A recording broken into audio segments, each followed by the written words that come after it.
Hi everyone, welcome to my channel मृत कृष्णा।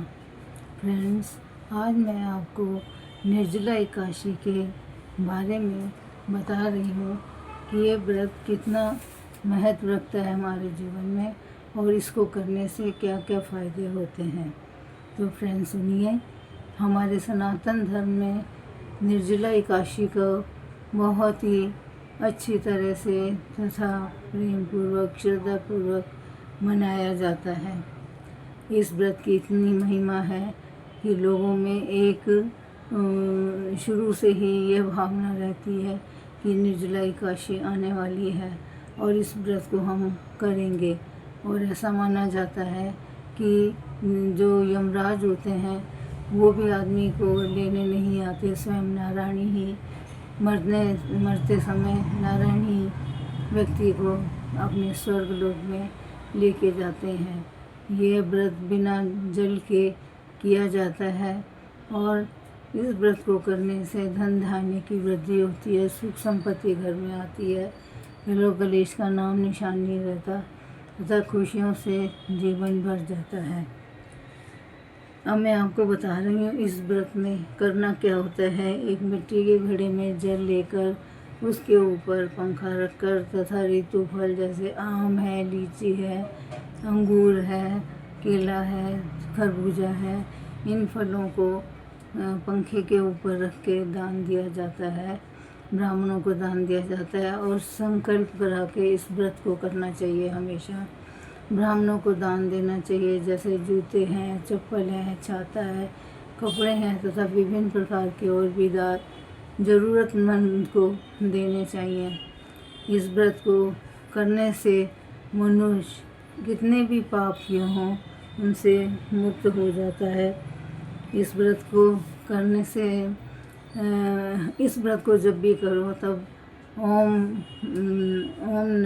विष्णु सहस्त्र नाम का पाठ भी करना चाहिए तथा ओम नमो भगवते वासुदेवाय नमः इस मंत्र की माला का जाप करना चाहिए।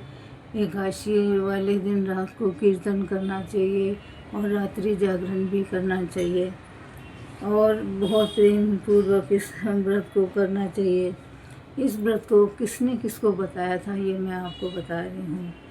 भीम जो थे वो पांडव थे, जिसमें उनके सारे भाई इस व्रत को करते थे तथा पत्नी भी इस व्रत को करती थी, लेकिन भीम इस व्रत को नहीं कर पाते थे क्योंकि उनके पेट में वक्र अग्नि थी जिससे उनको बहुत भूख लगती थी और इस व्रत को वो नहीं कर पाते थे और बहुत परेशान रहते थे कि मुझे कोई ऐसा उपाय बताया जाए ताकि मैं इस व्रत को कर सकूं। तो उन्होंने वेद व्यास जी से पूछा कि वेद व्यास जी, आप मुझे ऐसा व्रत बताइए जिसके करने से मुझे बहुत फल मिले। तो वेद व्यास जी ने कहा, वैसे तो 24 और 26 एकादशियाँ होती हैं, लेकिन और 15 दिन बाद शुक्ल पक्ष और कृष्ण पक्ष की एकादशी आती है, लेकिन मैं अब उस व्रत को आपसे कहूँगा जो जिसके करने से आपको उन 26 एकादशियों का फल मिल जाए।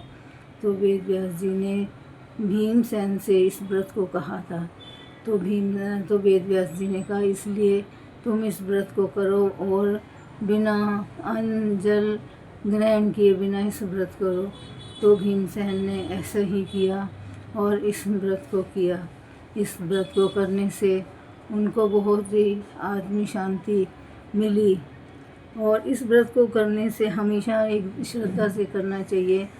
सुबह उठकर ब्रह्म मुहूर्त में उठना चाहिए और ब्रह्म मुहूर्त में उठकर गंगा जल स्नान के पानी में गंगा जल डाल के स्नान करना चाहिए। घर में गंगा जल छिड़कना चाहिए तथा जिनके घर में मंदिर है वो मंदिर में पूजा करें तथा जिनके घर मंदिर नहीं है वो एक चौकी पे लक्ष्मी विष्णु भगवान को स्थापित करके पूजा करें। भगवान को पीला चंदन लगाएं और पीले फूलों की माला भगवान को अर्पण करें, पीले पुष्प चढ़ाएं भगवान को तथा पीला ही भोग भगवान को लगाएं।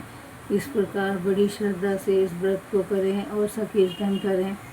इस प्रकार को इस व्रत को रखना चाहिए और भगवान के ओम नमो भगवते वासुदेवाय नमः इस मंत्र का जाप करना चाहिए, एकादशी जागरण करना चाहिए और खूब प्रेम से इसको रखना चाहिए। भूखे को भोजन कराना चाहिए तथा इस व्रत को हमेशा प्रेम पूर्वक करना चाहिए। ऐसा माना जाता है कि 100 पीढ़ियों को तार देता है यह व्रत। शुक्र में इस प्रकार इस व्रत को करने से बहुत ही धन धान्य की प्राप्ति होती है। Thank you.